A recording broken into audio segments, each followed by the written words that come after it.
collaborative reimagining. I mean, I think collaborative and that all of these voices are invaluable, not just like it would be nice, but like this is important and fundamental to building is having all of these voices. And then the imagination and reimagination part of it being like, we could do this differently. What else could be sparked by listening to all of the voices at the table? So yeah, imagination feels like something that I think in a lot of ways, I feel like culturally we're really starved for being able to picture different ways of doing this. And I think that folks with disabilities have so much to offer in that space. Hello and welcome. As always, I'm Abbie. This is Stories Lived, Stories Told, and today I invite you to join me as we revisit a previously recorded conversation with Rebekah Taussig, in which we take a communication perspective on disability. To take a communication perspective is to consider what we're making and how we're making it through our communication practices. This means we look closely at patterns, context, stories, and relationships, and that we use curiosity, mindfulness, collaboration, and dialogue to create better social worlds. So whether the topic of today's conversation is familiar to you or not, the hope is that using a communication perspective will reveal new ways of seeing and being. At the top of the episode, you heard our conversation partner today, Rebekah Taussig. Rebekah is one of my all-time favorite conversation partners, so I'm really glad to be able to share this conversation again. Rebekah is a writer, educator, and parent based in Kansas City. She is the author of Sitting Pretty, The View from My Ordinary, Resilient, Disabled Body, which is how I first came across her work, and I would highly recommend reading it. As we revisit this conversation, which was originally published in 3 parts in August 2023, I invite you to pay attention to how this conversation hits you differently now and what wisdom you hear that you might have missed before. I've chosen to share this conversation again at the beginning of this month because it was the inspiration for this series. Since having this conversation with Rebekah around her experience with disability, I've continued to think about her statement, which you'll hear today, that stories of disability have often been told by people who have not actually lived the experience of disability, and that the language we use to describe anyone should definitely be decided by the people the language is describing. Overall, this conversation gave me a lot to think about in terms of stories, experiences, and perspectives that get ignored or go untold because they are not the quote-unquote normal or average experiences in a white, able-bodied society like in the United States. I've thought a lot about what to call this series, and ultimately I decided on Unheard Stories. If you've been listening for a while, you'll recognize that this is a reference to the loop model in CMM, which is also the namesake for the podcast. And of course, the loop model is L, 5 U's, and then 2 T's, where the first L is our lived stories, and the final T is our told stories. And in between are all these other stories, like unknown stories, untellable stories, undigested stories. That is one that has officially been added to the model since Rebekah and I recorded this, as well as untold and unheard stories. So I'm grouping this month's conversations together because each of the people that join me this month speak to their own experiences with an identity that doesn't always get a voice at the metaphorical table. And importantly, isn't always considered in how we are constructing our social worlds, be that our schools, our physical spaces, our learning expectations, our traditions, and so much more. I'm really proud to have the chance to share these conversations with you, and I think they will be new and previously unheard stories for many of us, or if you're coming to this podcast because it resonates with you, hopefully meaningful to see something that reflects your own experience. So I'm excited for all of us to expand our imagination and hear these meaningful stories this month. Let's begin the conversation with Rebekah.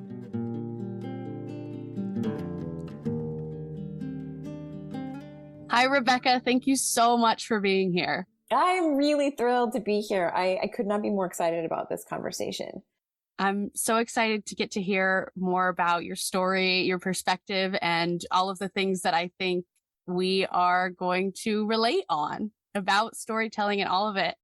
To start, I'd love to ask you to introduce yourself by sharing some stories about you that might be helpful for us to know about you as we go into this conversation, stories that help us understand who you are.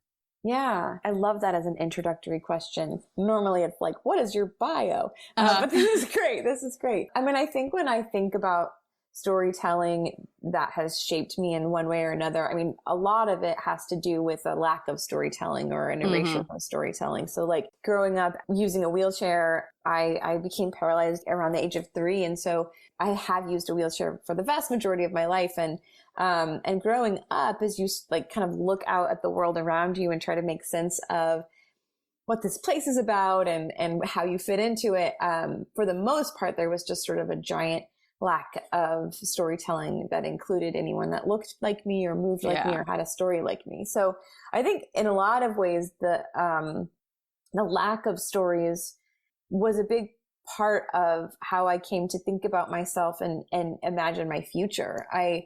It's strange and difficult to articulate to people who maybe don't have that experience of like almost a sweeping erasure from representation. But I had a really difficult time imagining myself as an adult.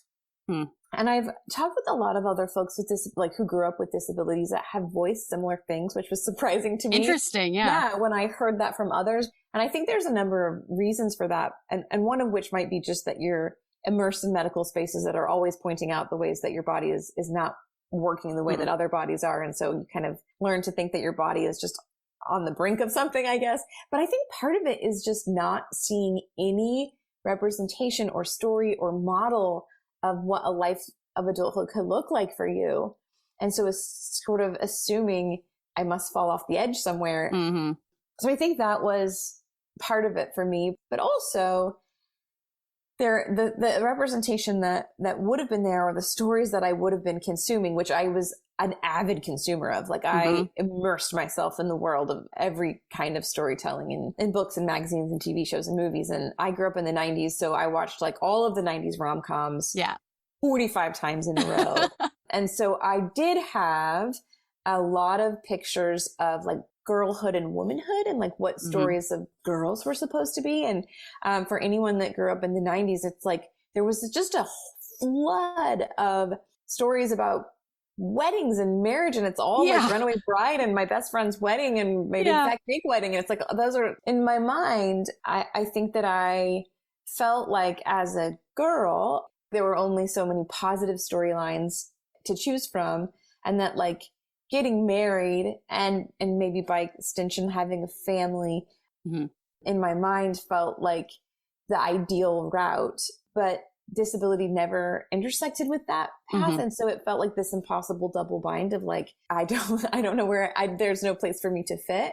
And that wasn't just like in fictional storytelling on screens. Like in my family, I think that was reinforced in a lot of ways. I'm the youngest of 6 kids, and my parents very much held traditional gender roles in the family. So my dad was like left at 6:30 in the morning with his suit and his briefcase and worked all day at the bank. And then my mom was home with us and like doing all of the cooking, and, you know, her world really was caring for us. And so the stories about her life were very much pinned to finding, like, getting married to my dad and having 6 kids. And then all my siblings kind of started to do similar things. I'm sort of reinforcing that narrative as the ideal path, I guess. And so for me, I didn't fit in so many ways. And I think disability is part of that, and also not, you know, like there's no way to sort of calculate or quantify like how much disability is the thing that made me really different. And therefore all these other different things developed, or if I was always going to be, I was going to say black sheep. I don't know. Black sheep seems to have like a really negative connotation. I was just the different one in a lot of ways and continue to be. And so I felt really different. Things went differently for me in a lot of ways. And it's taken me a long time to sort of figure out what my story is in contrast to all of that, or to kind of stand on its own. I think for a while it felt like my job was I had to like pull really hard against that story, and that my story sort of almost just developed in opposition to. And so to really sort of settle into like, who is this person, and what do I want, and what path do I want to be on, and what stories do I want to build for myself, and how do I want to tell this story? I guess I should also say, to go back even further, in terms of like the stories that shaped me. My parents went through this intense crisis at the beginning of my life, which was like, I was diagnosed with cancer. I was supposed to die. They had lived their entire lives in the Midwest, and suddenly they were like flying with their youngest of 6 kids to New York City to have me operated on, like one of the only surgeons in the country that would operate on me. Like, it was a huge thing for them, obviously. And through that time, they really developed stories about me and my life through that time. And I think as a parent, I think the goal of that was both to like cope as a family, but also to empower me. And so when I was really young, my mom and I would like go to schools and speak to these schools about what my story was, which was really my mom's script of what my story was. As it would be at that time. And she even wrote, like, by the time I was maybe 8 or 9, she even wrote a book called Rebekah's Story that was sort of about me. And the story that my mom and kind of my dad, but mostly my mom told was that it was very spiritual. It was sort of me as this expression of God's goodness, that like he gave me joy in a circumstance that I shouldn't have had joy in. And that I sort of kind of became this symbol, like this young girl with a paralyzed body sitting in a wheelchair, a hot pink wheelchair, kind of became this like symbol of God's goodness, that he could give me joy despite, kind of thing. And so a lot of like me being a source of inspiration by smiling, that was a story that I grew up trying to fit into. Yeah. You know, I guess all of these things are happening at the same time. Yeah. So trying to hold on to the weight of that and maintain it and hold it up, and what happens when you don't feel like smiling anymore, and is there any space for that? And so I kind of crumbled underneath that story eventually. Like it imploded and in absolutely, in a pretty big and catastrophic way. Yeah, I guess I would say in terms of like how it works for me and having this positive story handed to me, given to me as a young person, and trying to match it and fit into it and hold it up and keep it up. I think in the beginning, maybe it did serve me a bit. Maybe it did sort of give me a place to feel like I fit and something I could contribute to the world. But I think just the disconnect between my actual experience of some of that early medical trauma, I might use the word, and like what I had actually experienced, took a really long time to catch up to me. But of course, like it was all stored in my body. And so what happened for me was I worked very hard to fit into and hold up to that story of being like, basically like, I don't know, the star of my church community. And this sort of symbol of something about the way that God works through sickness, I guess. And I was very involved in church and youth group growing up. I married a guy I knew from youth group that was my high school boyfriend, and it just was bad in every layer. Like it was, and not necessarily because he was like such an awful person at all. I mean, I think it was mostly that I was profoundly disconnected from myself. I mean, I've described like our wedding.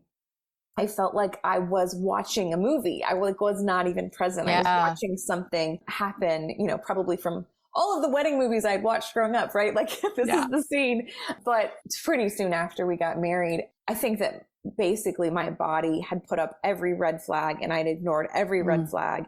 And then it just started to shut down. We were not a compatible match. We were not a good match. And we hadn't been before we got married, but after we got married and we were living together for the first time as like early 20 somethings, it was just kind of catastrophic. And I couldn't eat. I like couldn't even drink water. I wasn't sleeping. I was like really falling apart. And so that was kind of the beginning of the sort of breaking up of that story I'd been given and inherited.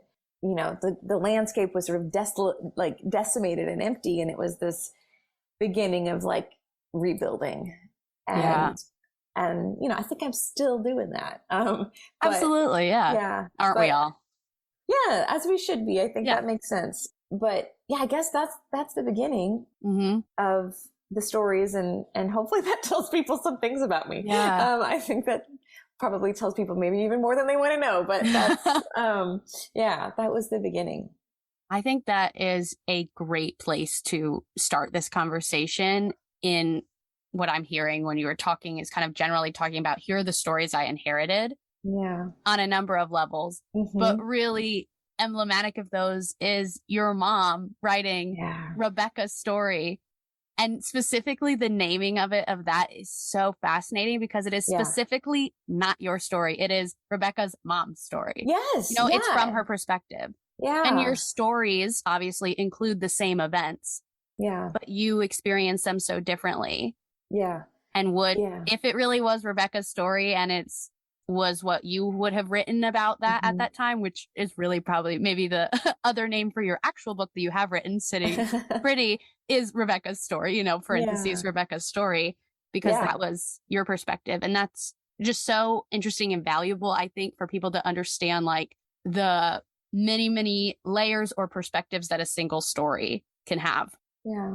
And I want to dive into my theory a little bit here to kind of show you some other language to say the exact same thing that you're already thinking about. Is that one of the models in CMM is called the loop model, and that's LUUUUTT. Okay. And that's where the name of the podcast comes from, because the L is lived stories and the last T is told stories. And then the U's are for unheard, untold, untellable, unknown.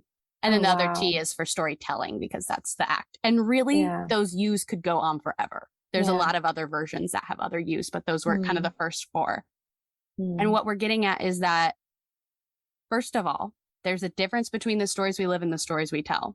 Yeah. Because what happens in between those two is that we make meaning out of the things that happen to us. So although literally you and your mom maybe lived the same story, you didn't have the same role in it, but you experienced the same. You were in those doctor's appointments together. You went through everything together, but the stories you would tell about it would be different, which, represents Rebekah's story, and Rebekah's mom's story would be those stories told.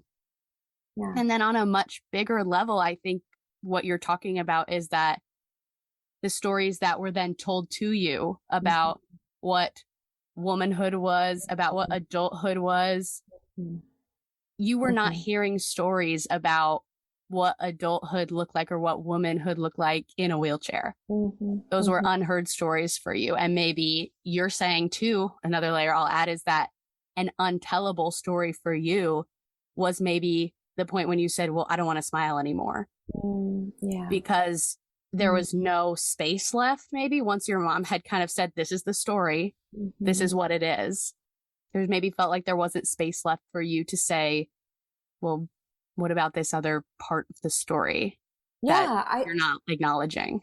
I think it felt like if I express anything else, I'll ruin the story. Like that story, that story is a beautiful story. And if I don't want to mess it up. Right. And so I'll just stuff all of that inside my body and hold on to all of the other parts of this story. Yeah. And I do want to be clear. Like I feel like I feel so protective of my mom in these conversations because I think that it has felt, I think there was like a good part of my 20s. I felt, very frustrated with her and even bitter about how that went down. Yeah. I think it makes so much sense how it happened. I think it makes so much sense how that works. And I think I'm mostly my perspective on that is shifting as I've become a parent, and I just like the overwhelming love that feels like we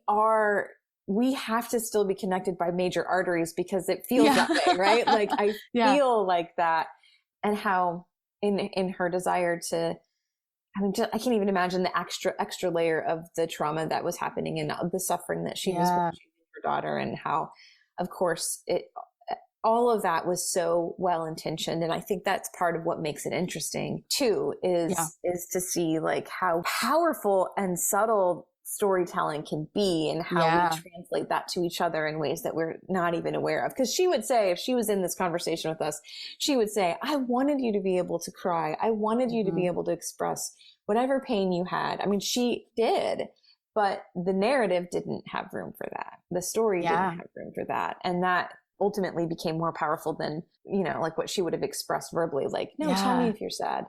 It makes me very conscious of thinking about what stories I'm passing on to my kid as well.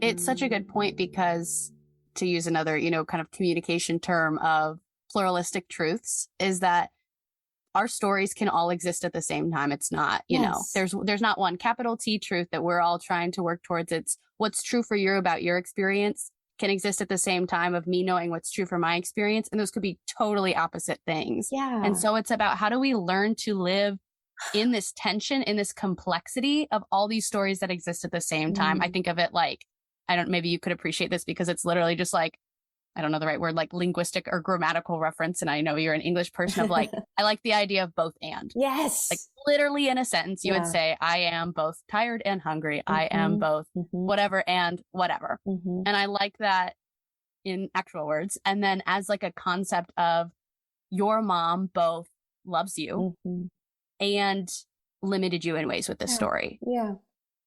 You both love your mom and can see how much she cares for you and can empathize with her now you're a mother.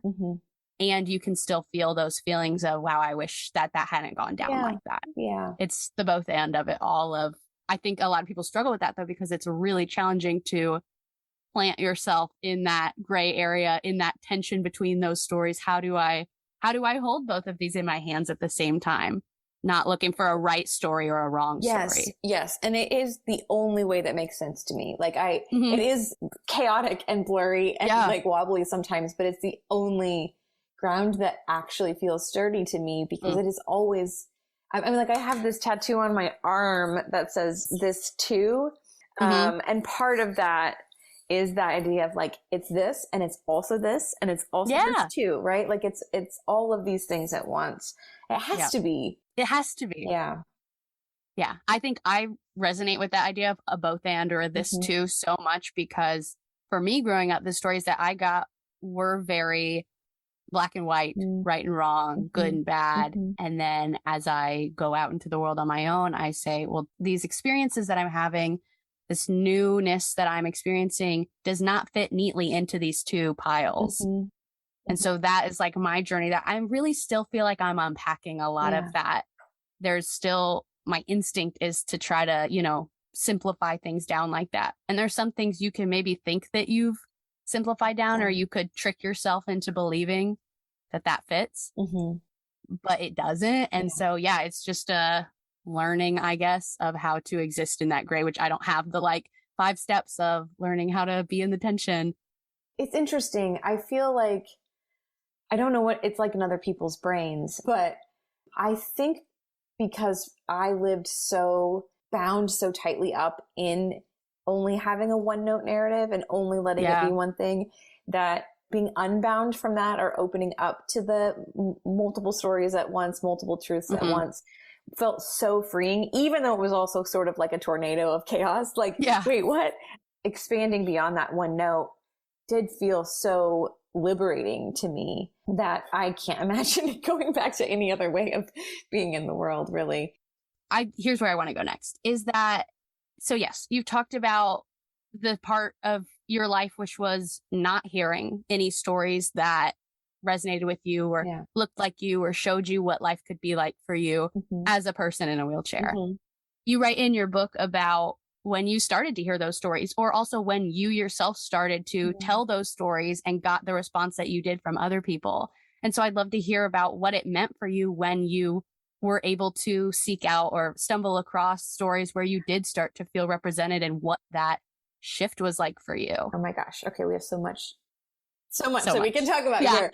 I mean, like for me, so I went until about the age of 27, not having that. There was like a very pivotal shift for me in graduate school. So I was like 27 or something, I think. And I was like in the first year of a PhD program that I was about to drop out of because it was like the most intense semesters of my life. And I didn't quite know what I was doing it for. I went into graduate school, studying 19th century British and American literature, which I loved.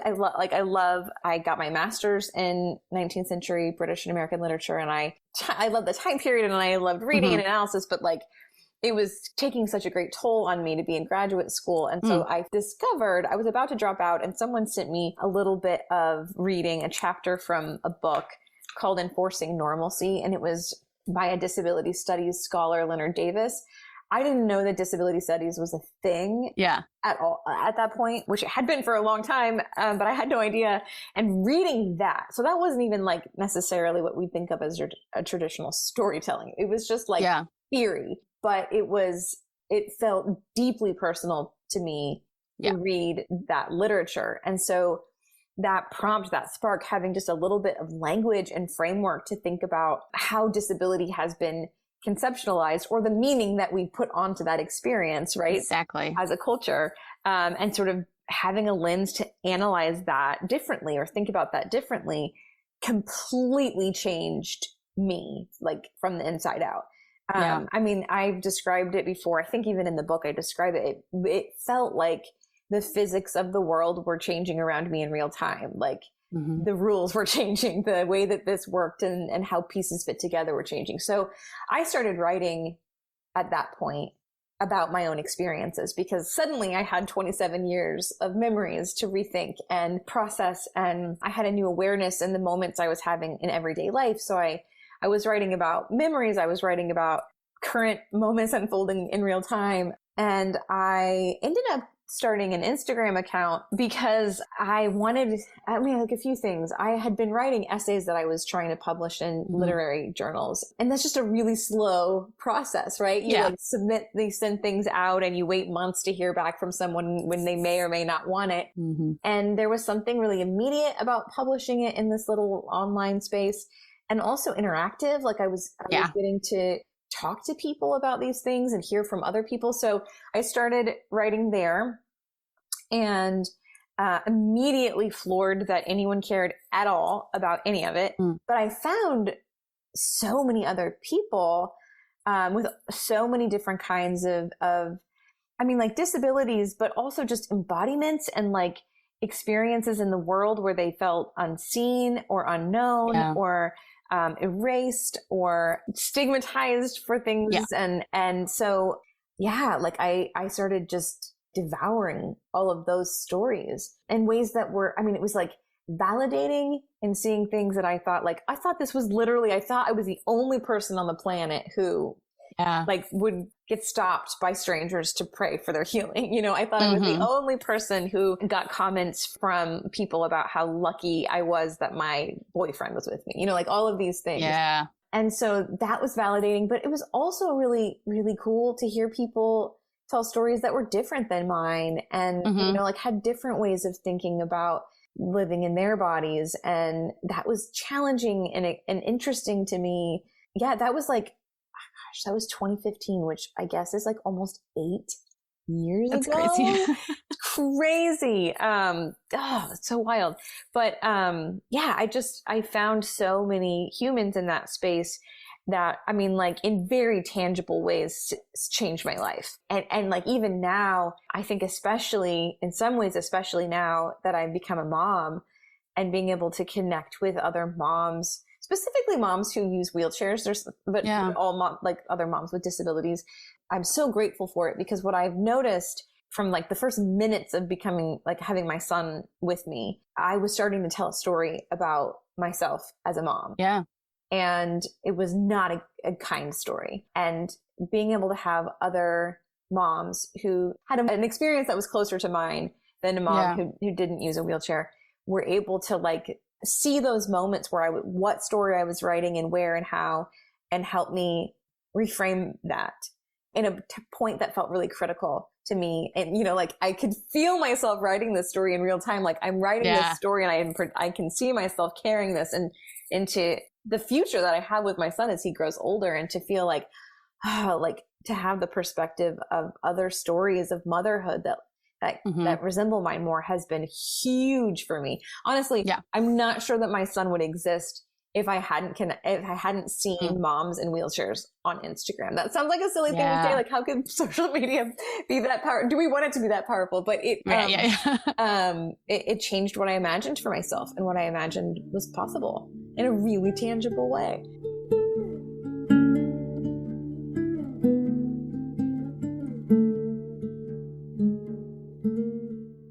It's a great testament that it is no small thing to share our stories. And I would add to that to share our authentic stories, because I think you could have been seeing more kind of, I don't know, curated, shallow versions of people's stories. But if they started to share about the struggles or the things that they learn or the times that they might be putting their story out, knowing no one else has shared that story yet. And who's the first person to share that story? Like, sharing our stories and hearing other people's stories is no small thing. Like, I don't know if everybody, has connected the dots in the way that you have to say, these stories were shared.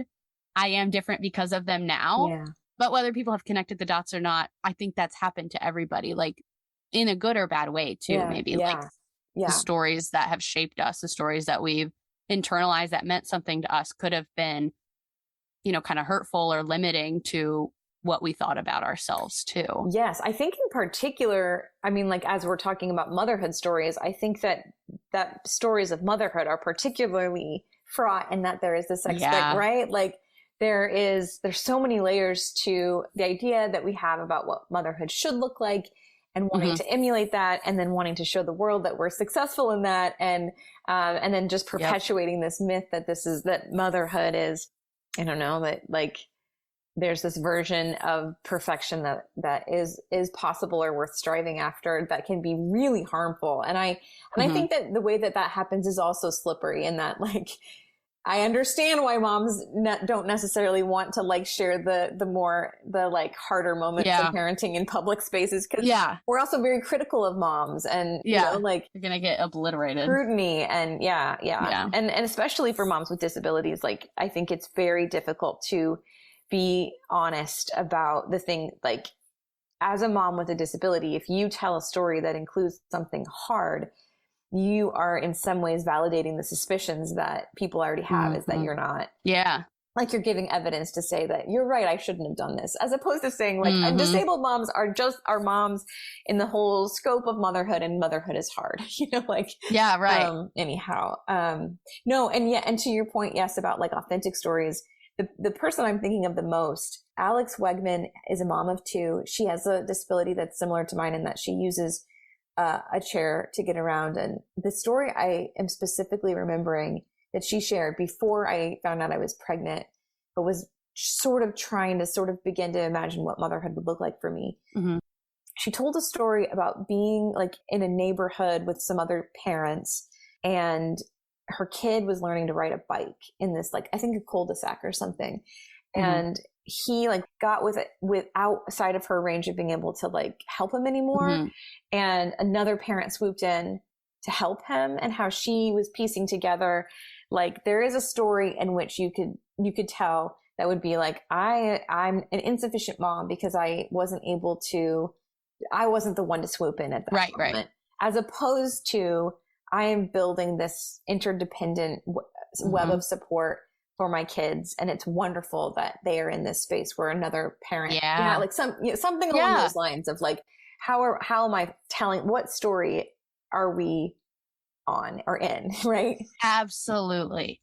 What's been a huge reframing for me upon like starting to do this podcast is just thinking about choice so much more, of like, there's a lot of things that we take for granted that we actually have a choice in. We have a choice in what we choose to believe about ourselves. If we are the incapable parent who's insufficient because you couldn't go help your son wherever, or the parent who's part of a community of other people, like whatever choice, which is also whatever story we're telling is in a way what meaning we're choosing. That's what she was doing. What am I making this moment mean? And again, we have choice in that. It's not, I have to think I'm an insufficient person as a mother because of these things. it's like lifting a veil to realize that like there's other ways to tell this story.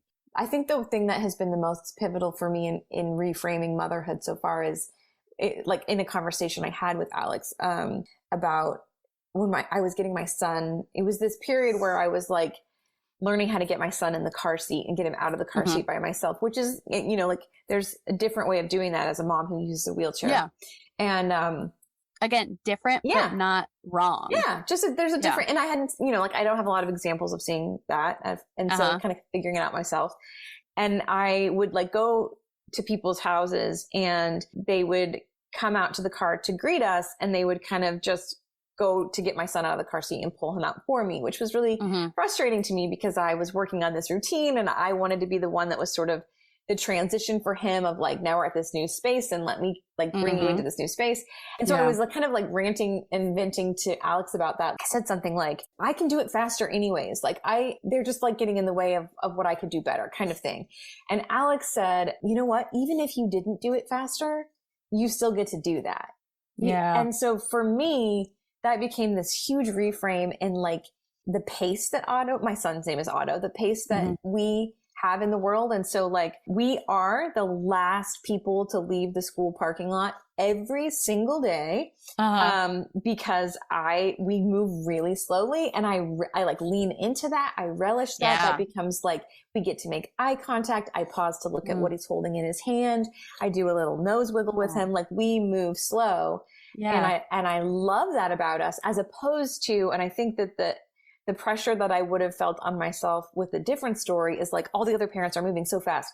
They're out of the parking lot already. They're watching us move slow and they think that I'm not doing a good job. Whatever that other alternate story is, of saying like, oh no, this is the story. The story is that we get to move slow, and we will, and we're going to be together and be present with each other in this different pace that doesn't match most of the parents around us. Right. Anyways, just like has been so helpful for me to have to try to plant a different story. And that makes it, I don't know, like maybe that wording isn't what I like, because that makes it sound like I'm like inventing something. I think it's like seeing the different story in there, finding the other way to tell that actually aligns with my values, and that fits better with us. So works better for us. I think another thing to question, which is just zooming out on this even further, is something that you're kind of talking about without talking about, and is kind of a undertone in your book too, is that we have a story. I'll, go ahead and say, like in the United States, at least, like in our society, we have a story around self-sufficiency and moving quickly and efficiency and all of these things. And the perspective that I see it through is that what you say in your book is that people are looking at you and seeing weakness and helplessness. They're looking at you through a lens of pity. And again, those are not innate. They're choosing to attach that meaning to seeing you getting your son out of the car. And I think the stories around self-sufficiency and the idea that it is innately less desirable to need help in certain ways, like the mother and her son needing the other mother to support her, or, a number of different things. That's a story that has been told for generations. Yeah. And one of the, again, huge zoom out, but when I think about choice, I think about like historically, I guess there's things in our society that like you and I experience now that we do take for granted because they were choices that were made so long ago. We forget that they were a choice in the first place. Yeah. The choice to say, as a group, we're valuing self-sufficiency, we're valuing strength, we're valuing independence. They were choices, but those were choices that were made so long ago, we forget that they were a choice. And so it takes that extra bit of digging to say, okay, well, I can make a new choice about that overarching context, because we got a lot of contexts that affect us. Like your family context affects the story that you tell about you, the generation that you grew up in and the media that you were seeing as a context, your community, your state, your country, whatever. And then also kind of on this very, very broad scale, that society story in a way. Yeah. And it's funny because funny is like not haha funny. It's interesting that like, it's so much more, instinctual or like automatic to assume that those are truths, not choices. Yeah, like exactly. They feel like truths. They feel like, well, yeah, independence is better than dependence. But the thing that is also interesting to me about it, by the way, I like in sort of picking at like the narrative, the cultural narrative, it's interesting because you're right, we have that value of like independence is better than dependence. But it's so interesting to me what we focus on as independence and dependence, because you know, like the mom who needs a support person there is depending on that person in some way. But like, we also depend, I mean, like, we are not independent people in that, like, I don't know how to, like, most of us don't know how to fix our cars. We don't know, how, right? Like, we don't know how to make clothes. We don't know how to, a lot of us don't mow our own lawns. Like, there's ways in which we practice interdependence or dependence in so many ways, but only some of them are stigmatized. Only some of them are the ones that we think of as weakness, and others are just like not even thought of, like just not even thought of as interdependent. So that's an interesting part of it too. Like you're like in making meaning, we are selective in like, it seems like in how we piece that together.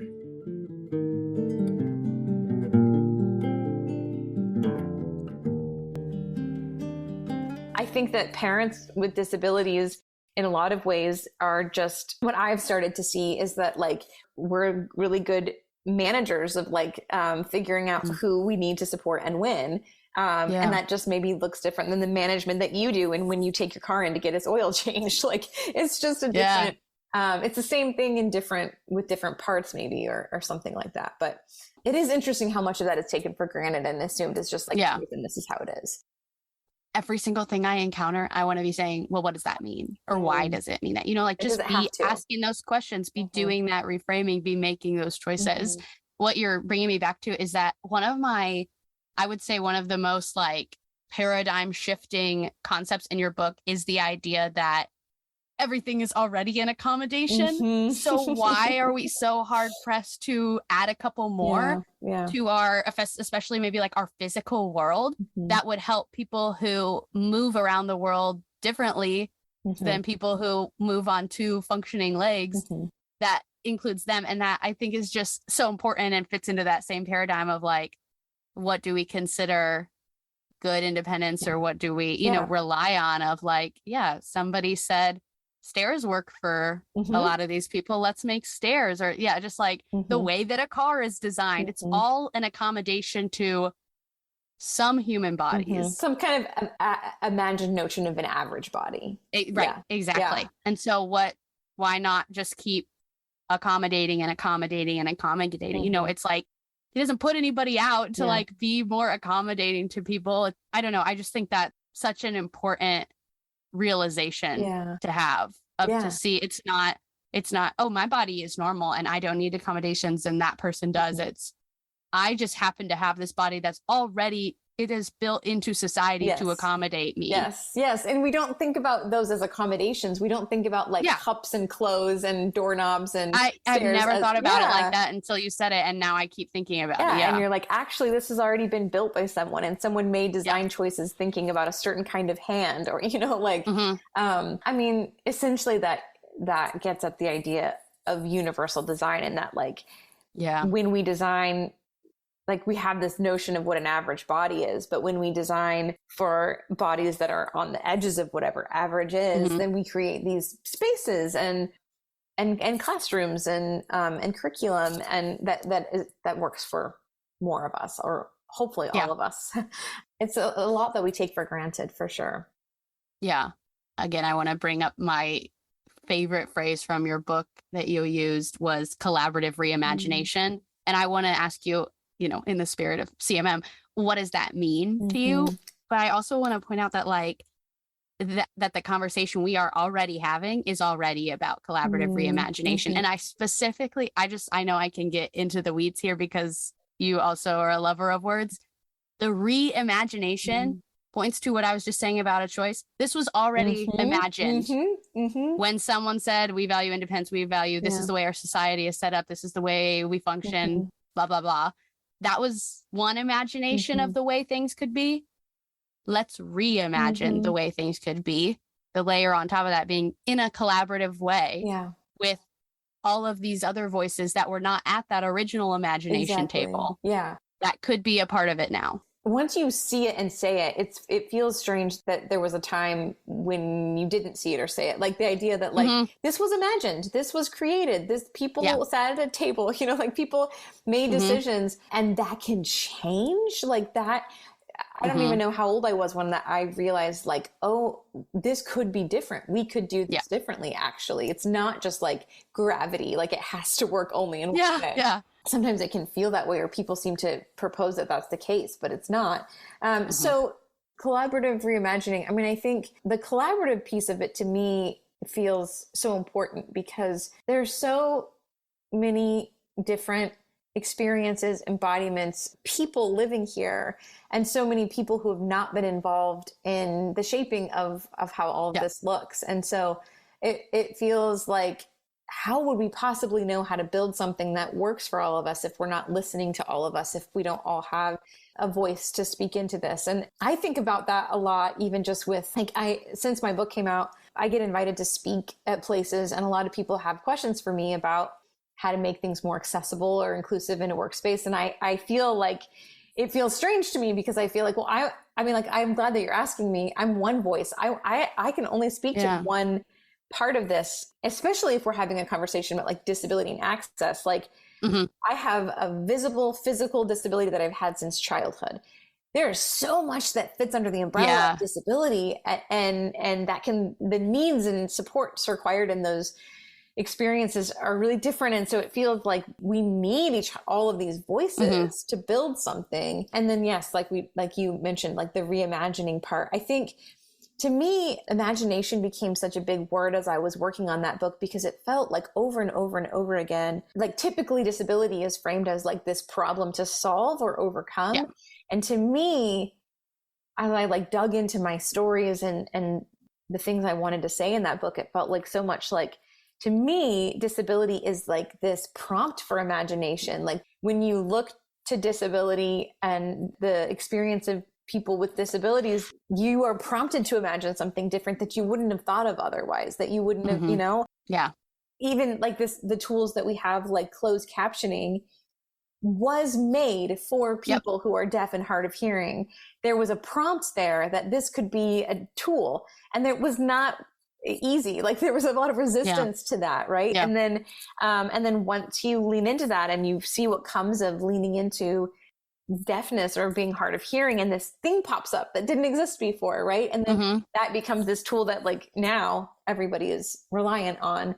Yeah. If they have a phone or like watching a game at the bar. So yes, collaborative, and that all of these voices are invaluable, not just like it would be nice, but like this is important and fundamental to building, is having all of these voices. And then the imagination and reimagination part of it being like, we could do this differently.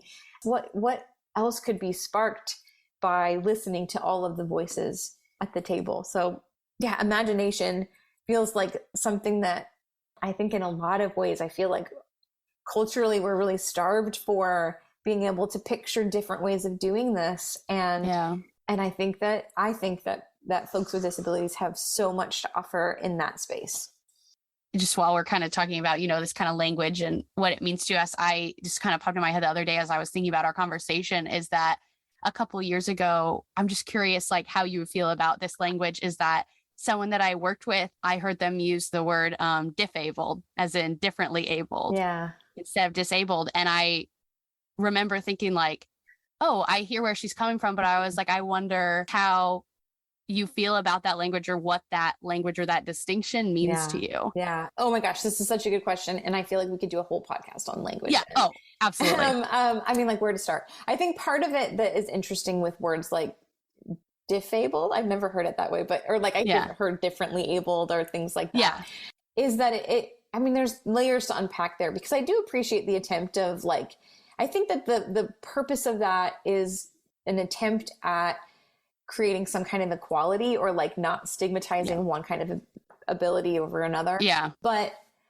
I think part of what irks a lot of folks with disabilities or people who grew up disabled is that feel like a euphemism, which means that it feels like somehow if you acknowledge that I have a disability, that that's bad. And so we need to come up with Yeah. different words to distance ourselves from that. The word I mean, like it's also interesting to me that when we talk about language, it can be so personal to people on an individual level. Like a word can like feel like a punch in the gut, or it can feel like an invitation of warmth, and like it can feel so personal.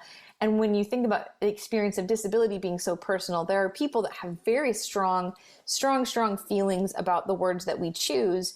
And for different reasons. And so like the word disability, or saying that I'm disabled, for a lot of people, I think mostly people older than me, but for a lot of people that feels like an insult. And so we want to reach for a different word in order to like avoid insulting someone.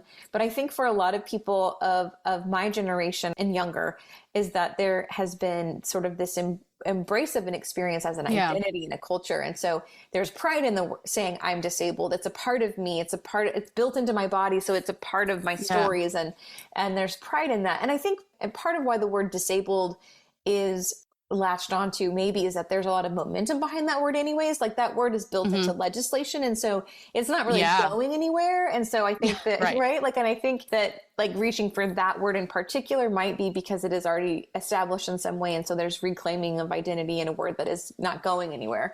But like language like special needs is interesting too, because there is a lot of momentum behind a word like special needs. It's built into the education system. Right. But a lot of people, in a way that is like, if we're thinking about the word disability or being disabled, I think when we say disabled or differently abled, part of what's missing in that language, besides the fact that it feels like a euphemism, is it doesn't necessarily acknowledge that socially or in the built environment that we're disabled by something. Like the world is not built for the abilities that I have. And so being disabled in some ways means I've been disabled by society, or I've been disabled by built environments, or, like there's something signaling that this is different, and it's not because I'm less valuable or because my abilities are less than yours, but that the environment is different for me. The history, the culture is different for someone with a disability. And so I think that's part of that reclaiming as well. But with a term like special needs, that does have momentum, that is built into our systems in some meaningful way. I think part of what people really get frustrated with a term like special needs is that it does directly tell a story about needs, and that only some of them are special. I mean, like to go back to what we were already saying about accommodations, we all need accommodations. It's just that some of us have them and some of us don't. And so special needs makes it seem like my needs themselves are somehow exceptional, when really all of the students in this school have needs, and these needs are just not being met based on the structures that already exist. And so people get really frustrated often, like especially people in the education systems, people get frustrated by critiques of that word and that language. And they ask like, what else could we, like, what are the other things we could possibly say? And I think a lot of people say like, just being more specific about what that accommodation or that need is for that student, like being able to have more specific language that describes what's happening and what supports are required than just like this blanket special needs term. But I don't know that that's going anywhere, but there are a lot of people that push against it and feel frustrated by that kind of language and the implications of it. But yeah, I mean, like there are people who have like own the word cripple, like they feel pride in saying cripple or crip, but then like a word like handicap is sort of, it's not used in most spaces anymore, because the people who are trying to get the language right would say that's not the correct term anymore. And the people who are reclaiming terms with pride aren't picking it up. So, like it's interesting how these words sort of morph and how the right one changes. I think within the disability community itself, the big tension or the big kind of debate is over person first language or identity first language. And I think what makes the most sense these days is to defer to however people want to be described themselves, and acknowledge that language and however whatever terms people choose is a personal choice, and it feels significant, like in that person's body, how they're described, and they should have the right to choose which way they prefer, but also just recognizing sort of the implications of both and what the story that each is telling seems important, that there's different ways to think about that, and they can both make sense.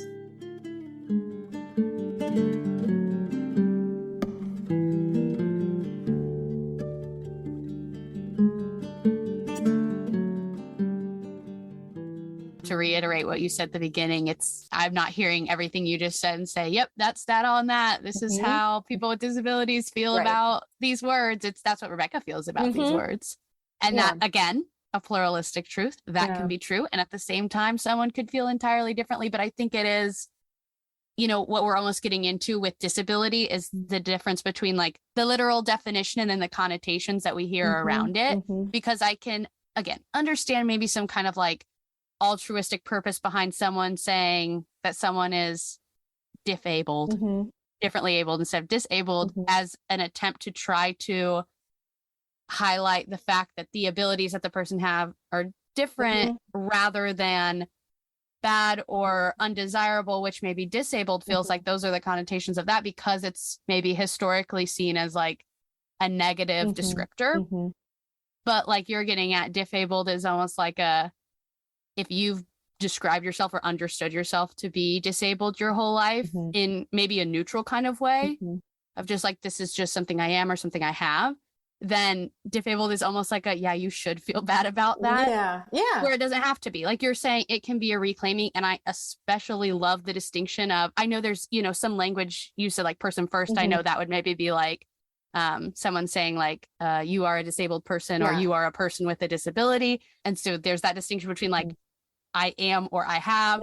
And that's an important distinction. But then also the layer that you just added for me is that it's almost like if you said, Rebekah is disabled, I want to hear that as Rebekah is disabled by society. Like it's putting the focus and again, the like problem to be fixed, not as Rebekah is the problem to be fixed, but the society that Rebekah exists in is the problem to be fixed. It's not that, I appreciated the way you said that, which was you are disabled by the society that you live in. Yes, exactly. That is the context that makes that so. Yeah. I don't know that people often think of it that way, but that is how I think about it. I have never thought of it that way. And that's super helpful though. Yeah. That like, I'm already all in on, what you wrote about in your book and what we've already been talking about, that it's like, it's not the person with the disability that necessarily needs to be fixed. They are not the problem to be solved. It's outside of them. It's the society that's the problem to be solved. But even just having that exact phrasing feels really important to me. I don't know if other people care about the language as much as I do, but like in the weeds of that is like my favorite. I love that. Yeah. Well, I mean, like language is so interesting in that like it feels like it's everything and it feels like it's insufficient. I mean, to me as a writer, I feel like I'm constantly searching for the exact right words and like, what is the story that feels the truest and makes the most sense? And what words can I arrange to make that happen? And then always feels like it's like it escapes me somehow still, even with all of the words and even with the language. And so I think to me, in conversations about disability, there are often conversations about what words should we be using and what are the right words. And to me, in a lot of ways, I feel curious about what are the conversations we're having about words? And being curious about that and open to listening to how people are thinking about that and still holding on to what makes the most sense to me, but maybe being open to changing that or, I just think that language changes with time. So just like being curious about that and listening to the people who are being described, I think is essential in any time that we're choosing words. If we're describing it to people as what makes the most sense to you and what are these people saying about how they want to be described? Yeah. And again, it's not what is quote unquote right, but what feels right to that person, which could feel different to another person. I just think the language is so important because it's like, if you don't have the language to describe what you're experiencing, then you don't describe what you're experiencing. You don't get to talk about it. And, there's different ways that language emerges. But I just think that having any language, whatever language you choose, is so empowering. Yes. I think that's like even having options to choose at all of like knowing that. Right. Yeah. I mean, like, I think it's wild how like having access to a word can unlock something in your brain and make you see like the word ableism, like knowing the word ableism. That is one word, but like knowing it and knowing what it means, it's like you're able to see, we literally have a different lens to see the world through. Yes. And that is wild how powerful that can be. So powerful. Yes. I love the language. I could just live in the language forever, considering it, thinking about it, using it. But I also know that beyond this, like maybe, I don't know, awareness building phase, which is, I think, when you get language, that there's another necessary step beyond that, which is then like the taking action. Like, what do you do with this new awareness that you have? And again, that's part of my theory, not my theory, but the theory I use for this podcast is that kind of the central claim of the theory is that we are persons in conversation, which is this, but, you know, just by nature of living and being a human being in a community, we're a person in conversation. Persons in conversation co-create their social worlds. And then the second part is that, and we're also shaped by those social worlds. And so it's a shaping and being shaped to shaping and being shaped. Yes. And that feels like a helpful lens to understand, like, the way that you describe your story is that here's kind of these initial ways that I was shaped. And then here's how I shaped my own world back. And here's how the other stories that I heard shaped me. And then I started using this language, or I understood myself in this new way. And it's just a shaping and shaping and shaping. So it is like beautiful to, like you were getting at before, realize that you have some power to create a new meaning in the world. And then also recognizing that the meaning that already exists, or the meaning that other people are working on making for themselves, shapes you. I would love to talk about, my favorite chapter in your book was when you talked about your first experience of teaching a high school English class. That was your favorite chapter? Oh gosh. That was my favorite because I saw myself a lot in it. Because I feel like my hope with the podcast is that I'm kind of straddling like the world of academia and then like outside of academia, not non-academics. And like, okay, all these theories that exist in the world of like communication are so great. I was sitting in those classes feeling so empowered by this knowledge. And I was just like, what good are these doing sitting in a textbook? The real people in the real social world, in the real relationships, doing the real communicating, should have these tools in a tangible way. Accessible, accessible, so that we can be making these better social worlds that these theorists say are the goal. And so I'm trying to figure out how to do that. And I resonated with your experience of, I have all this passion. I want to bring it to people. And then I feel like I'm met with blank stares sometimes. So I won't say it, you know, it was a painful chapter. I'll, you know, acknowledge that because I feel the like passion that you had, but could you talk about that experience a little bit and maybe even like to keep going into how we are considering disability? Could you explain the difference between the medical model and the social model? I'm sure that's really an in-depth conversation. Again, that could be its own podcast, but whatever you think. It's so interesting to hear you say that it was your favorite chapter. I don't think I've ever heard anyone say that was their favorite. And it was not my favorite chapter to write. So I love knowing that it was worth it. Because it was Abbie.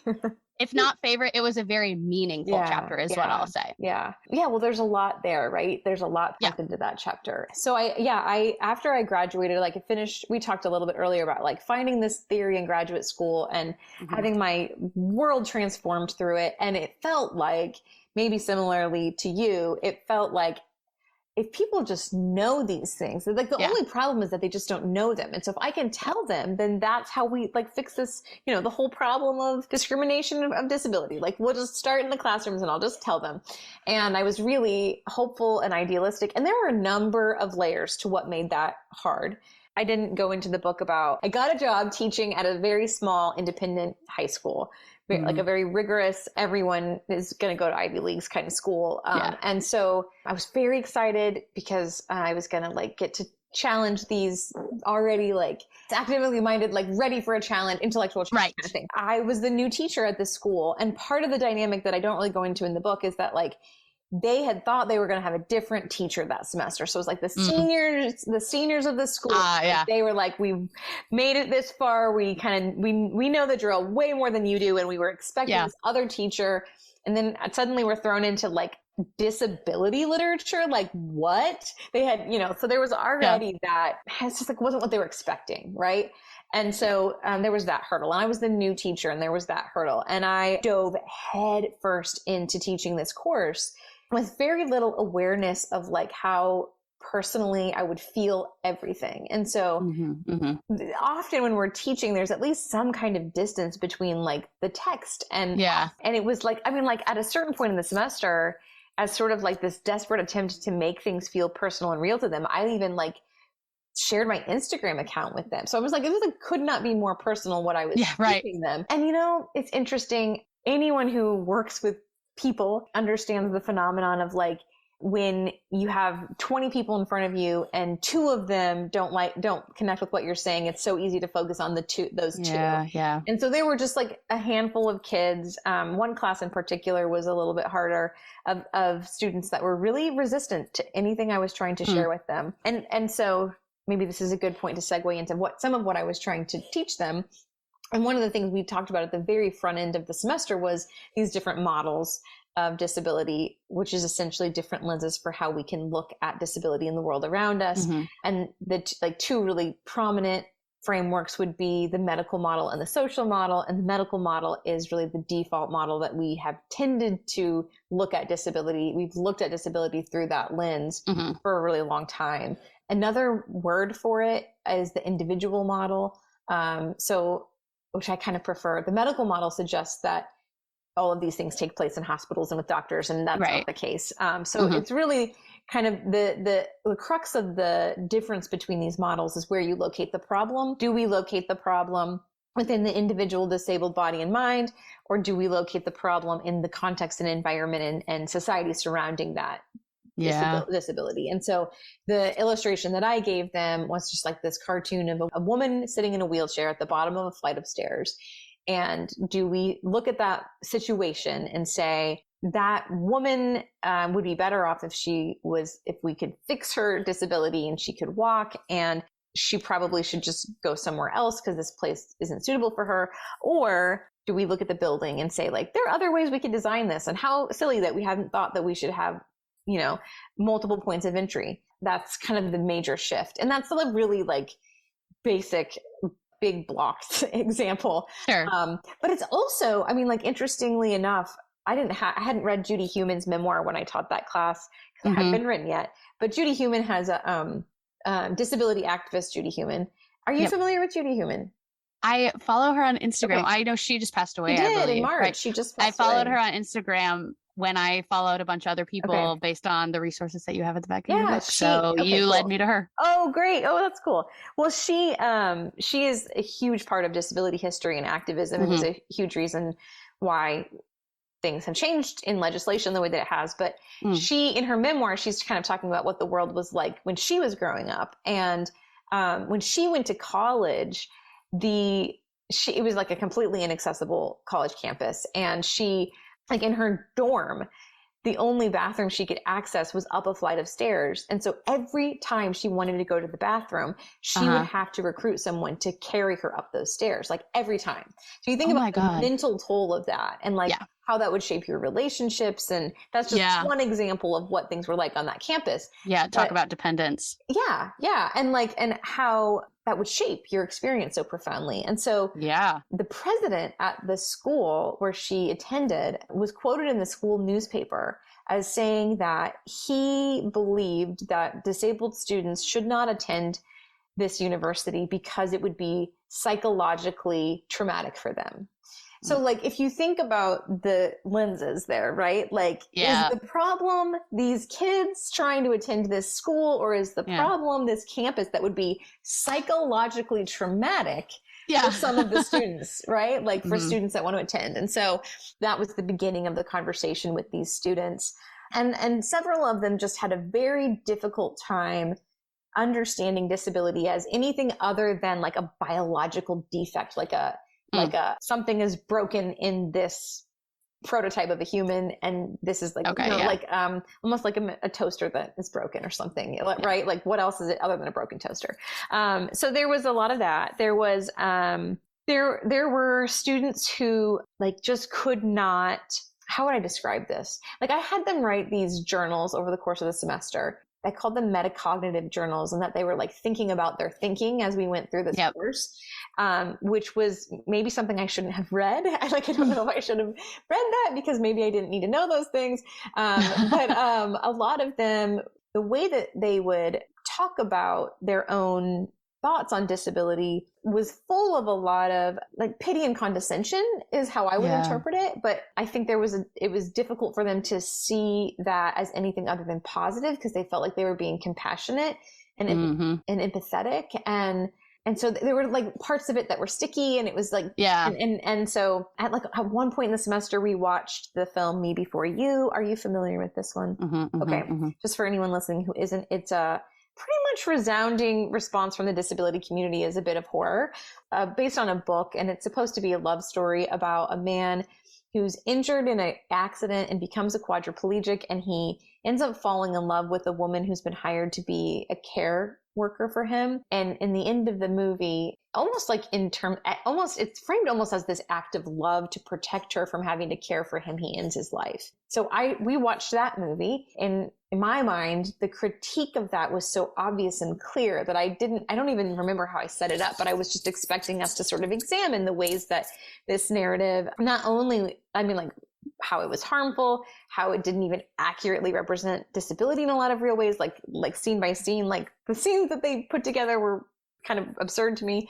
And the response from the students was like, oh, what a beautiful love. So all semester long, I'm kind of having all of these moments where I feel like I'm just like banging my head against the wall, and it's surreal and it's confusing. Yeah. Probably the lowest point in the semester was when one of the kids came into my office and told me that he couldn't connect with anything that we were reading or talking about that semester. Like, he did not care. And I don't even think he was trying. He was earnest about it. He was like, almost like, help me solve this problem. I don't care. And so, that was part of the experience. I'd listened to these kids discuss things that felt theoretical to them, but very personal to me.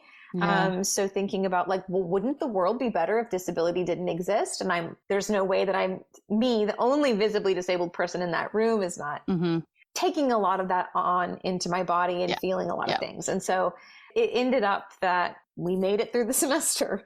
Thank God it was only a semester long course and not a year. It was, and I want to be clear, as I was writing about that, again, I feel protective of those students in that, I realize it's easy to point to them and be like, oh, they don't get it. And how awful that they don't get it. And I think that the reality was so much messier than that. The reality was 17 and 18-year-olds with a certain kind of life experience, trying on new ideas for the first time in front of their visibly disabled teacher, the setup of that. And for me, I hope that it's clear. It was painful to write, but I did not do a great job of teaching them that semester. I was a mess. I was overwhelmed. I was my feelings were hurt. That was not a good setup for any of us. And so I hope that's clear in the chapter, that it's not just this awesome teacher went to this school where all the kids refused to learn. It wasn't like that, but it was painful and it was messy and it was really hard. And there was a lot of resistance, even as there was also a lot of growth. And I think there were a lot of kids that did learn a lot that semester. The next semester, both and. Yeah, exactly. I'm so glad we're on that same page about the both and. It was very much the both and. And the next semester, I made a lot of changes that felt good. I opened up what we were looking at to look at all different kinds of embodiments, not just specifically disability. The kids themselves that semester really found personal connections to the material, which I think was really missing in the first semester.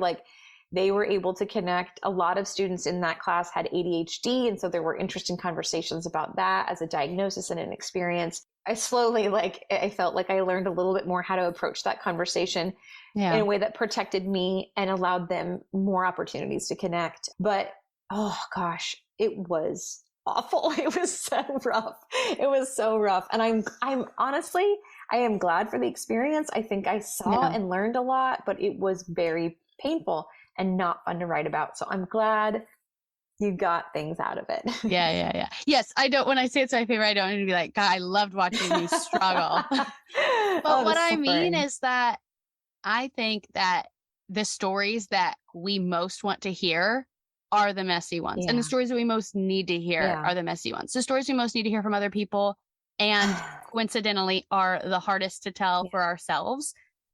And you see that, that's only just exacerbated by social media, where it's tell the pretty stories, tell the clean stories that make you look really good. The platform doesn't lend itself as naturally.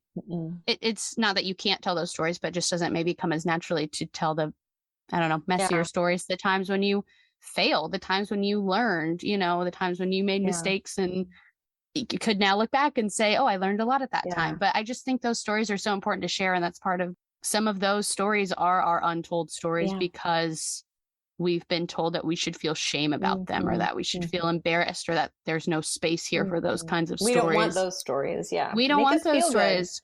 Yeah. Because it adds maybe some complexity to our own understanding of ourselves. So we're like, well, I don't know how to handle that. Yeah. And so I say it's my favorite to say that those are my favorite kind of stories in general, of the ones where people could say that they've learned something, and that, especially because I think you told it so well, and that, it came across to me reading it, of that both and of like, here's my struggle in this, and here's the student's struggle in this, and here's where we missed each other. And this is not a shame story. Good. It's just a story. Good. I'm glad that you one of the many. Yeah, exactly. Yeah. Exactly. I'm glad that came through, because that felt important to me, that I don't want to villainize anyone, really.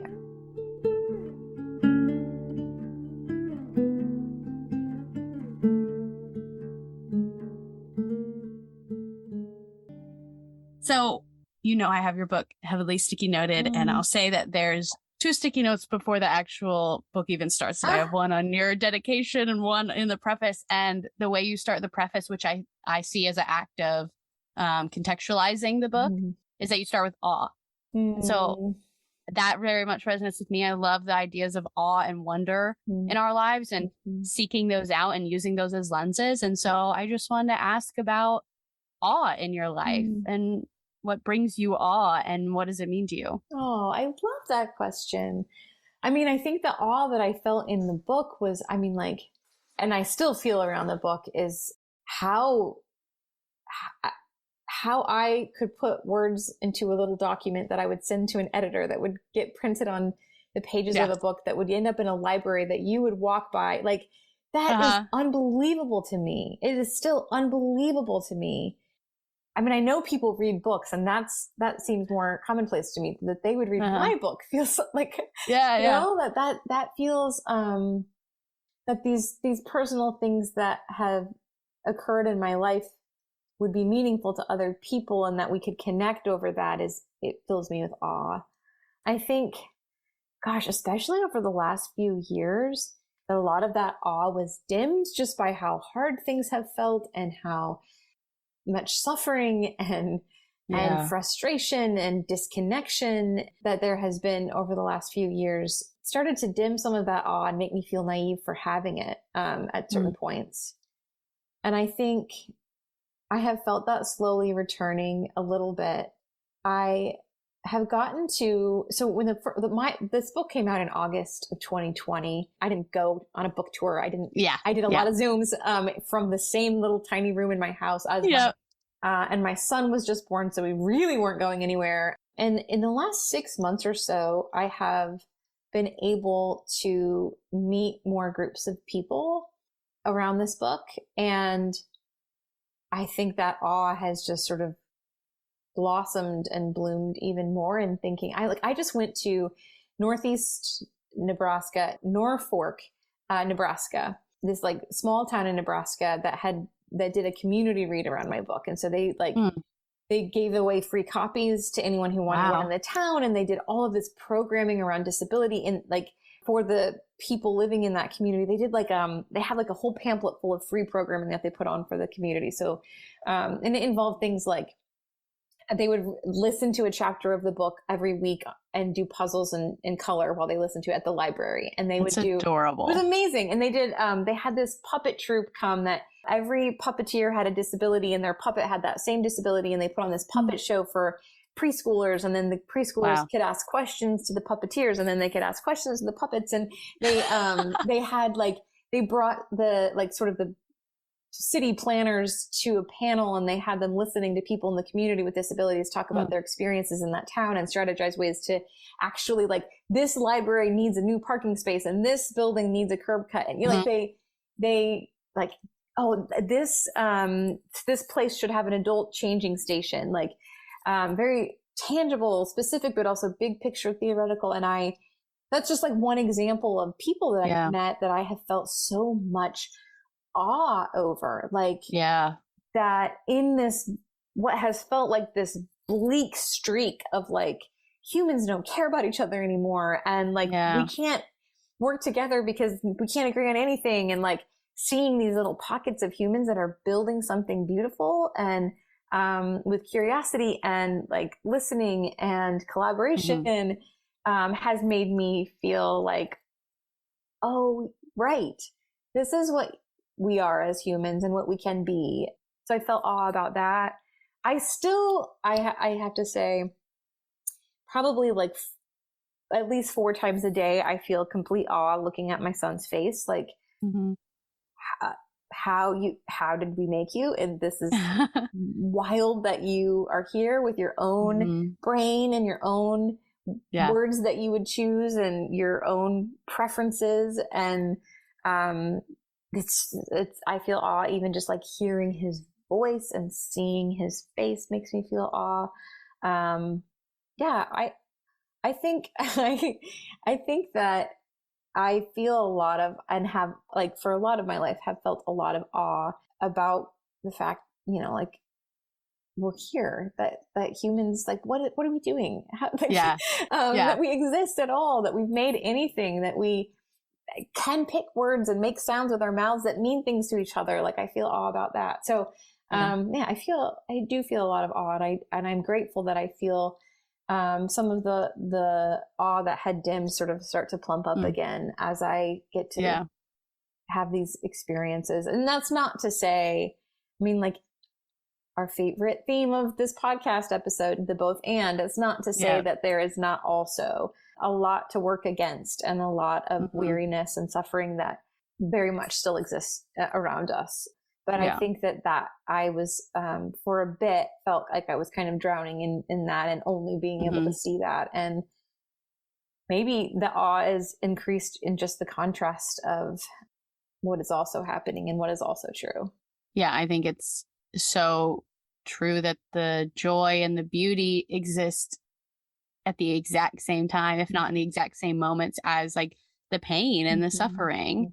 And for me, I think what all of it comes back to is I just want the sharing of stories to help people find a way back to be able to reclaim their full humanity, is maybe how I would put it. In terms of like, I think about it in terms of gender a lot. If we're saying, here's all the qualities of human beings, you get this half and you other people get this half, we're, you know, like gatekeeping half of the qualities because we said that gender means whatever it means and you're this one and you get these qualities or you get these colors. Again, meaning making, that is ridiculous. Yes. Like I think I mentioned to you in some emails we exchanged, like, I just want to change, not that I think I could personally do this, but I want to be a part of changing the narrative around like, there is a default story that's a human story. And that's, I would say very traditionally, like that story comes from a white able-bodied man. And then all the other stories, like when I tell a story, it's about what it means to be a woman, or when you tell a story, it's about what it means to be a disabled woman, rather than when I tell a story, it's about what it means to be human. And the same for, you know, it's like, how can we reclaim our full humanity through storytelling? And that humanity, again, it's that messiness, it's that complexity, it's that exact intersection where the joy and the suffering exist together. That's maybe like my like light at the end of the tunnel. Yeah. Like a goal, thing that we're moving toward and aiming for. Yeah. Yeah. It's interesting to hear you say, how did you word it? Restore our humanity? Our full humanity, maybe. Full humanity. Because I think that resonates with me a lot in thinking about what I hope stories, I don't know, like what I would also like to participate in, and from like, if you're thinking about gender and how we get like restoring our ability to be full human beings, regardless of these arbitrary boxes and meaning that we've ascribed to colors, just one of the more absurd parts of it all. But I think about when I think about disability and the story, like what some of those stories might be able to offer some people, I do think about restoring humanity. I think about the ways that we have, as a culture, seem to have decided to pretend like we don't have bodies, or ignore our bodies, disconnect from our bodies, conquer our bodies, as opposed to like existing in them and letting them be, and experiencing all of the joy and frustration of whatever that is. I think that, like, I feel like there's a lot of denial about mortality, like we're pretending like and aging, like these things that are so built into, like, more than almost any part of being here. Aging and death are a part of living in a body, and we have so much denial and pretending around those things in a way that I think creates so much more suffering. And part of that comes back to stories. I think part of the reason that we are horrified of aging is the meaning that we've ascribed to it, like what it means to age. Exactly. That somehow, like, when you reach a certain age, that you are no longer viable, you're no longer useful, you're no longer, you don't have anything to offer, your life is over. I mean, you think about the stories that we have, how many of them include older people, and what lostorylines are available to people who have gray hair, you know, like it's ridiculous in the way that we look at things, like as if the only stories that people have are like in their early 20s. I don't, you know, like I think that we have created a lot of meaning around what these things are and can be. And I hope that, I think that in some ways, stories of disability can expand how we imagine what it means to live in a body that changes, that breaks, that scars, that ages, that sags, that like whatever those things are. It can mean a lot of things. And what if it meant this? You know, what if it meant a deeper life? What if it meant enriching? What if it meant, you know, what if it could mean these other things too? What if it was something to respect? I think about that a lot in terms of, like, when I became a mom, it was really very startling to me how much of motherhood felt like my experience of disability, but how culturally the narratives that we have for motherhood and disability are like pushed across the globe. Like they could not be separated more. And it's interesting to me that part of it was the intensity of the both and of that, but how interesting it is to me that when someone announces that they're going to have a baby, it's always automatic celebration. And when somebody is disabled, it's automatic in one note tragedy. But how interesting it is that both are both and we've chosen to, anyways, we've ascribed one meaning to one and one meaning to the other when both are both, like both are so many things at once. It's interesting. It's so interesting.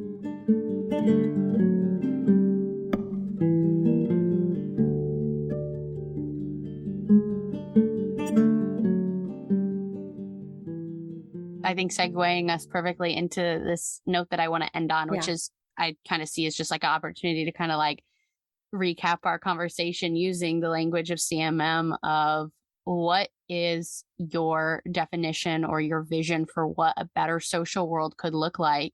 Yeah. And then kind of the follow up to that of like, what do we need to do to get there? And what are the new stories that we need to start telling, or that you're already starting to tell you through all the work that you do, that can be part of what gets us there? Yeah. Thank you for that question, because that's a great question to end on. I think that in terms of what's the right language? A social world. Yeah. Like the social world that we want to move toward is a lot of what we talked about. I think it's building a world that reflects all the people who live in it and invites all of the people who live in it to be a part of making it and building it. Yeah. It's amazing to me how few people have been involved in making it and are represented in it. And I do think that's changing in really exciting ways, but it's quite striking to think about that when you think about all of the other people who live here and exist here and are part of the world. So I think that's part of it. And I think the other part of it that I would point to is that desire for us to be able to be fully human. I think that the setup we have here, at least in the US, which is my experience of the world, seems to think of our bodies as more as machines than as humans, and more and being able to let go of that notion and lean into and embrace the bodies that we have and what it means to live in a body. And I mean, like, even down to just like how much I think that some of that came out in the pandemic when suddenly people were working from home and wearing comfortable clothes. Like, you know, like, oh, wow, like I feel better when I take my body into consideration. What would it be like to build a world around the actual lived experience of a body and to pay attention to it? So I think those are things I imagine for a better social world. And in terms of how we get there, I mean, obviously I'm a bit biased, but I do strongly believe that storytelling I believe that storytelling is the most powerful force on earth. I really do. I think it shapes everything, and any powerful tool that you would point to is used and kind of, we figure out how we use that tool based on the story that we tell. Right. And so I think that so much of that has to do with the stories that we are both making and putting out into the world, and both choosing to receive and listen to. And I think when it comes to disability in particular, there is a unique history of having those stories told by people who don't know the experience. For the vast majority of our history of storytelling, disability is represented by people observing that experience, but not living it. And so I think prioritizing the stories of the lived experience told through the perspective of the ones who've lived it is really important. So like, and I'm also really eager and invested in like amplifying the real history of some of the people who've been a part of this disability community and movement, like Judy Heumann, right? Like I went through the vast majority of my life never knowing any part of disability history. And I want that part of our history to be brought into the whole story of human history, of what we're doing here. So I think those things are really important. And I feel cautiously hopeful that that's what we're moving toward. I think, you know, it's like 2 steps forward, 1 step back kind of thing. But I see that happening more and more. Like Ryan O'Connell is a gay man with CP who has wrote a memoir and then turned that memoir. He was the writer and actor of the Netflix series Special, which was 2 seasons of just like authentic disability storytelling. That was beautiful that they made that and that's in the world. And I hope for more and more and more of stories like that to be out in the world. And I think for people who aren't like screenwriters and directors, I think so much of that is listening. I think that because we have so much momentum of like harmful storytelling or a lack of storytelling about the experience of disability, the work of listening is really crucial right now. And there are a lot of people with disabilities that are telling their stories and are it's not difficult to find people that know that experience sharing that experience right now. So I would say listening to that is really crucial and important and powerful. Yeah, that's the thing that I was going to offer, which is, again, from your book, is I had it written down just at the very end of a chapter, you know, kind of your, in a way, like a call to action was you use the words ask, listen, adapt, expand. And I'm definitely going to adapt those and use those in every context. And I can just see how those feel like some good words and verbs to take with us as we are on the path to creating the better social world that looks like everything you just described, the better social world that looks like all of us living in our full humanity, the better social world that looks like all of us experiencing more awe and joy and in all of it. Ask, listen, adapt, expand feels like really good because, you know, it's like you could ask, but that doesn't mean you're necessarily going to listen, or you could listen, but that doesn't mean you're going to do anything about it. And so I think though all of those 4 kind of working together feels like good tools to keep with us. Yeah, I like that. Thank you for that. That's cool. Yeah. Well, anything else you want to share before we end? Thank you. I mean, like, I loved your questions. Thank you so much. And for like the bits of education that I was like taking notes on things that you were saying too. So I loved it. Thank you so much for inviting me. This has been the best. I've had such a great time. And I know you have the awe about, I had these stories, I got to write these stories, so I wanted to publish it. It got into a bookshelf, it got into Abbie's hands. I have all that the book came into my hands and then I reached out to you and then you answered and then now we're here talking. Like, that's where my awe is. And I am so thankful to get to do this and get to talk to people like you, because this is how I experience awe regularly in my life, is that I, hang up, put my headphones down. And I'm like, I can't believe I get paid to talk to such great people and have such meaningful conversations. Yeah. Well, I just really appreciate your time today and your perspective and all the work that you put out in the world. Thank you. Thank you.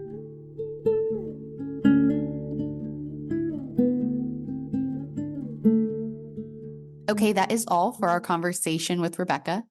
At the end of each episode, I like to offer some questions for reflection that act as a next turn so that the conversation doesn't stop just because the episode does. Because this was originally 3 different episodes, I have 4 good questions for you today. I know it's a lot to think about, so you can choose one or choose all to do some reflecting on. Today, the questions I would have you think about based on this conversation are: how can we find the courage to tell our stories, knowing that it matters for us to tell them? What is the story that you want to tell about yourself? And how is it different from the story the world is telling you? What is your current understanding of disability? And how do you relate to those who are disabled? And how can we embrace the experience of having a body in a way that empowers us as we age and our bodies change? You can reach out to me to share your reflections as well as your own questions or ideas. And you can do that through email, the website, or by commenting on Instagram and YouTube. And links to all of those places are in the show notes to make it easy for you.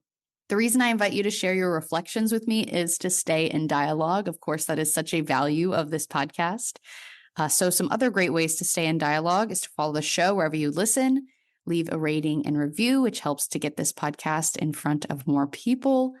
And most importantly to me, I hope you will share this episode or any episode that has been meaningful to you with someone you want to invite into the conversation. So that's a little extra reflection prompt for you this week on top of our 4 questions. Reflect on who you'd like to bring into the conversation.